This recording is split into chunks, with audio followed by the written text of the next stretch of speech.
Face light. Face light. So this is a picture.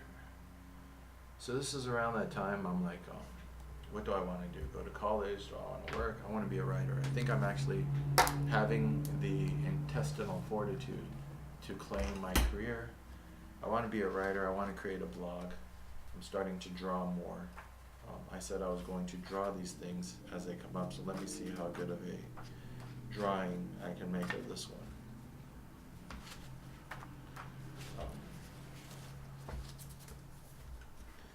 But yeah, this drawing, I messed up, and then I guess I had the laptop from the CSUSB from Cal State University San Bernardino, so they I learned the amazing secret about college in the United States, which is that it's all based off of free money. And if you go in there saying that you're taking classes, they will just give you money. And so I was like, I want money. And they gave me, how much, 10,000 about? And then I was like, well, I don't really like school though. And they're like, that's okay. You can still have the money. Well, I didn't tell them I didn't really like school. I just stopped going. And so I used the money to get a laptop and to buy some fancy clothes that I never had the money to buy before in my life. So I got to feel what it's like to ball out a little bit. That didn't last long. Well, I used those clothes when I was shopping insurance and stuff for my folks and in my sales jobs. And I used the laptop to catch up with the rest of the world. The only reason I had a cell phone at the time was because that girl, let's call her Addie, the girl who was addicted to heroin. So Addie the addict was like, you don't have a cell phone, how am I going to contact you? So I do, and when we talk about the past and stuff, I do feel like there was love and there was like possibility. I just wasn't going to join her on her path. I wasn't a joiner. I didn't join the military on their path, and I didn't join the army.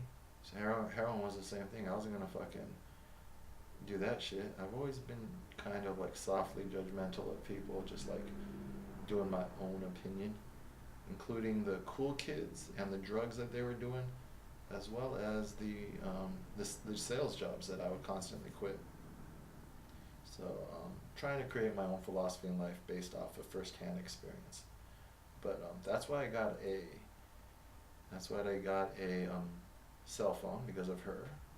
And I don't have a cell phone anymore. So now I don't. So part of this whole process of me reviewing my life is remembering that I never really wanted to be plugged in. Like, who I am is just like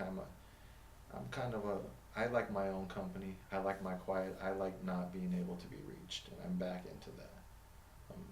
So, when I was doing Occupy Wall Street in 2010, I didn't have a cell phone. When I lived in Vieques in Puerto Rico, that's what I loved about Puerto Rico is people out there in the ocean, and we're very experiential and nature driven, but we're not all about that face. Well, some of the people out there are, but the people I fuck with aren't. We're more about like getting in the ocean and doing things. So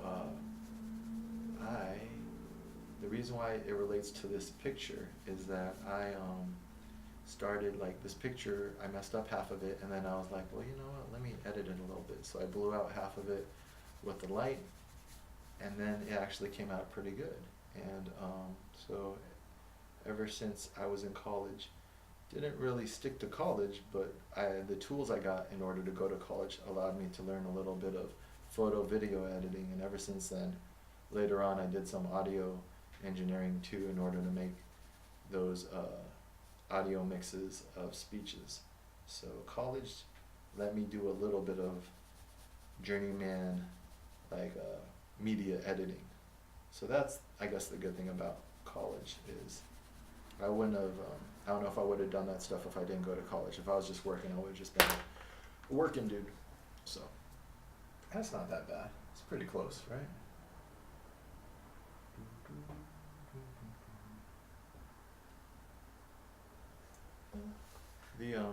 If you're drawing stuff, if you hold it up to the mirror, you can find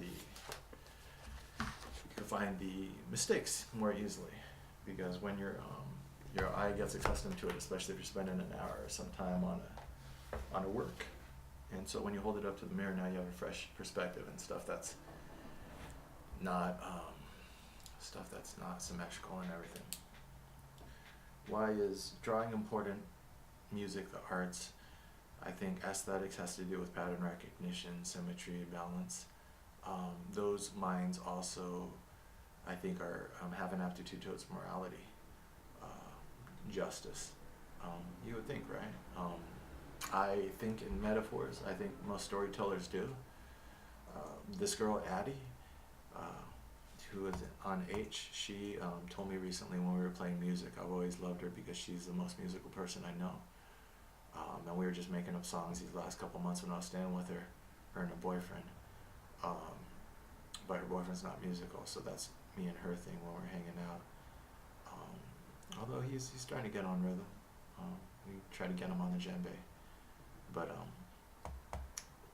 she told me that when she plays music, she thinks of a story, like you're thinking of like creatively, like these little stories while you're playing, and that's also why we come up with the lyrics off the top of our head. And that made me think like, oh my gosh, that's like a creative mind type thing, put narratives over everything. Because when I play music too, it's not like a literal story, but like when I'm finger picking and you're learning a pattern, it's like you have an emphasis and you have like a drama going on with like the bass and the same thing when I'm drawing a picture is some people start from one corner and they just move over the whole like they'll start drawing and they're just filling in all the details as they go. I go all over the place and I sketch lightly and then I go darker and darker and then sometimes I'll erase this part because it didn't line up with the rest. But as I'm doing that, there is a little bit of narrative while I'm doing it. It's like I'm doing the foundation and then it's like when I say narrative, it's like there's drama, there's tension. It's an emotional thing. Like I always get to a point in the drawing where like I want to give up. That's what happened to this one. And then I blew out half the side with light on the editing on the computer because I wasn't happy with it.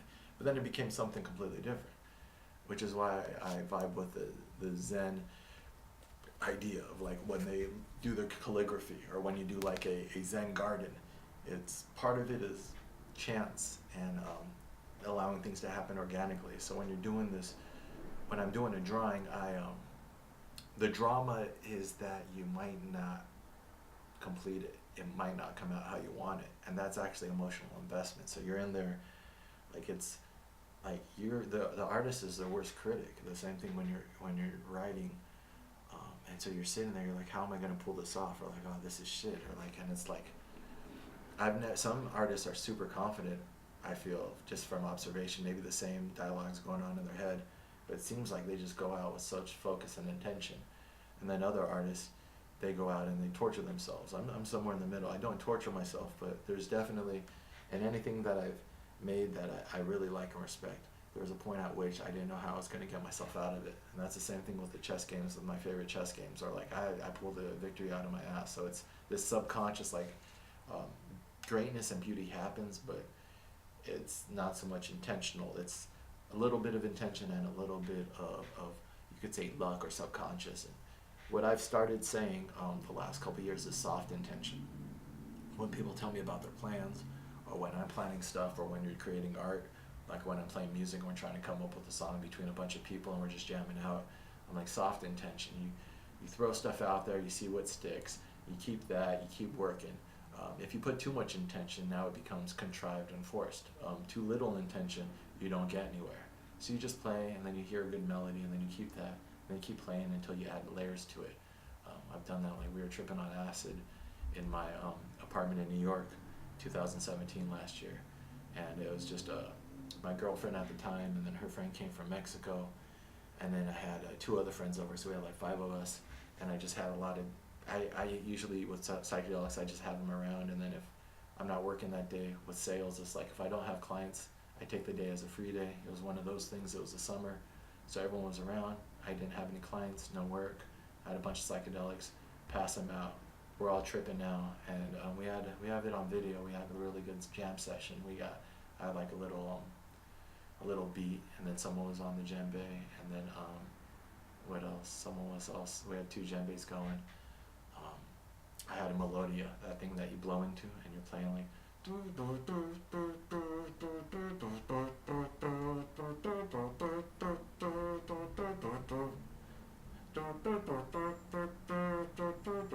I think as a melody or something. It was interesting. It was fun. You don't need to be an expert to create art. You just need to have passion, sincerity, and then it'll come. And then the practice and the time in the saddle will develop. And that's what I've always felt about my drawing too. I should draw more. I go through these phases in my life. I should play more guitar. I just strung my dad's guitar this morning, so now I have a working guitar here. But yeah, I feel like art should be compulsive with soft intention. This is one of the examples. I like this. That look that I have is like the look that I was like. I was just like looking in the mirror while I was drawing. So it's like this, like the best like little works that I have capture like the look, like whatever you're. So that's, it seems like a look I have of just like observing. And I was rocking the mustache apparently at that time. Sometimes I'll get rid of everything. I have a bunch of different looks, people always tell me. So this was the Mexican mustache look. Right now, I have the authoritative, authorial look because we're going after the author money. Alright, so this is face light.